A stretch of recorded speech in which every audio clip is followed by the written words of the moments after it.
حضرت سیدنا عمر رضی اللہ تعالی عنہ جلیل القدر ہستی ہیں جنہیں حضور علیہ السلام نے اللہ سے مانگ کے لیا۔ سارے صحابی رسول کریم صلی اللہ علیہ وآلہ وسلم کے مرید ہیں، لیکن جناب عمر میرے حضور کی مراد ہیں۔ 39 لوگ جب اسلام لا چکے، 39ویں شخص حضرت امیر حمزہ رضی اللہ تعالی عنہ تھے، اور ان کا ایمان لانا مسلمانوں کے لیے بہت بڑی ڈھارس اور بہت بڑے حوصلے کا سبب و ذریعہ بنا۔ تو میرے حضور نے ہاتھ اٹھا لیے، کہا اے اللہ، ایک شیر دیا ہے امیر حمزہ، ایک شیر اور عطا کر دے، اب تیری مرضی، عمر بن خطاب دے دے یا عمر بن حشام دے دے۔ حضور دعائیں مانگ رہے اور یہ ہاتھ میں تلوار لیے غیظ و غضب سے بھرے ہوئے گھر سے نکلتے ہیں کہ بانی اسلام کا چراغ ہی بجھا دینا ہے۔ راستے میں ایک صاحب ملے اور کہا کہ عمر، تیور کوئی اچھے نہیں لگتے، خیر تو ہے، کدھر جا رہے ہو؟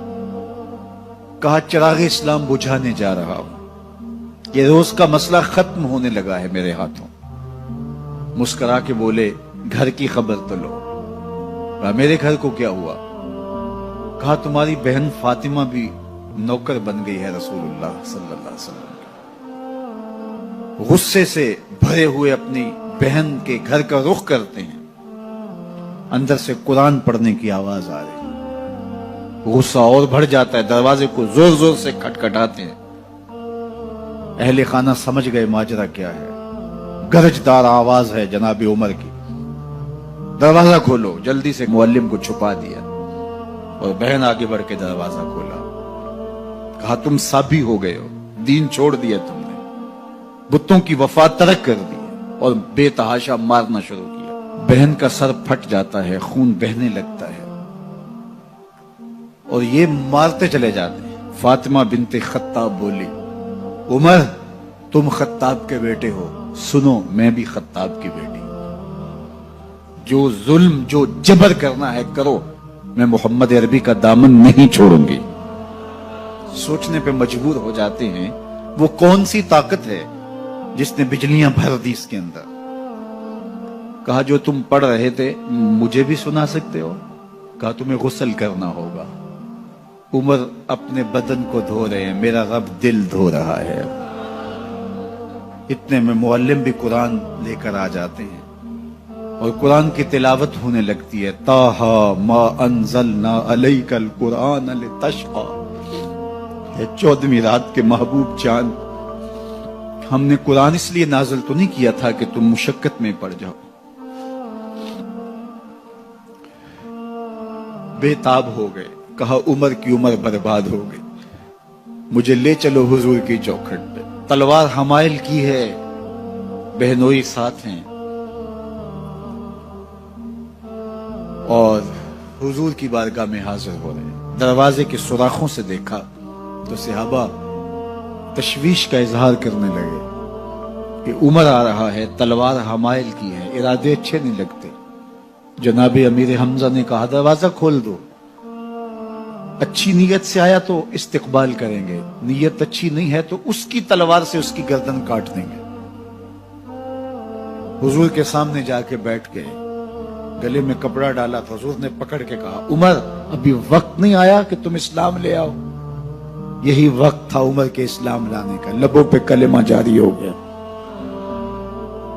اللہ اکبر کی صدا اس زور سے گونجی کہ مکے کی گلیاں گونجنے لگی۔ اسلام لانے کے بعد حضور سے پوچھتے ہیں حضور کیا ہم حق پر نہیں ہیں؟ فرمایا ہم حق پر ہیں۔ اللہ کا دین سچا نہیں ہے؟ کہا اللہ کا دین سچا ہے۔ آپ اللہ کے سچے نبی نہیں ہیں؟ فرمایا میں اللہ کا سچا نبی ہوں۔ تو کہا پھر ہم چھپ کے عبادت کیوں کریں؟ اب مسلمانوں کی 2 صفیں بنتی ہیں، ایک صف کی قیادت امیر حمزہ کرتے ہیں، دوسری صف کے آگے آگے عمر بن خطاب چلتے ہیں، اور حضور درمیان میں ہیں، اور یہ ملکوتی قافلہ صحن حرم میں آ کے اعلانیہ عبادت کرتا ہے۔ حضرت عبداللہ ابن مسعود رضی اللہ تعالیٰ عنہ فرماتے ہیں عمر کا اسلام لانا اسلام کے لیے عزت کا سبب بنا، اسلام کے وقار کی علامت بن گیا۔ ایک ایک کے دروازے پہ جا کے دروازہ کھٹکھٹا کے کہتے ہیں، وہ تو اور خبر سننے کے لیے بے چین تھے کہ یہ بانی اسلام کی زندگی کا چراغ بجھانے گیا تھا، کوئی خبر لایا ہوگا۔ وہ کہتے ہیں آؤ عمر کدھر آئے ہو؟ کہا تمہیں بتانے آیا ہوں، کمزوروں سے پنجہ آزمائی کرتے رہے ہو، آؤ میرے سے بات کرو، میں محمد عربی کا نوکر بن گیا ہوں۔ اللہ اکبر۔ میرے حضور نے فرمایا جب اچھے لوگوں کا ذکر کرو تو میرے عمر کا ذکر بھی کیا کرو۔ میرے عمر کی زبان پر حق بولتا ہے، سچ بولتا ہے۔ ان الشیطان یفر من ظل عمر، عمر کے سائے کو دیکھ کے شیطان بھاگتا ہے۔ اللہ اکبر۔ اسلام لائے تو زندگی کی ایک ایک سانس اسلام کے لیے وقف کر دی، حضور کا پہرا دیا، حضور کی ناموس کا پہرا دیا، حضور کی شریعت کا پہرا دیا۔ اسلامی فتوحات پھیلی تو پھیلتی ہی چلی گئیں، کبھی مصر فتح ہو رہا ہے، کبھی ایران فتح ہو رہا ہے، آرمینیا تک مسلمانوں کی افواج پہنچتی ہیں۔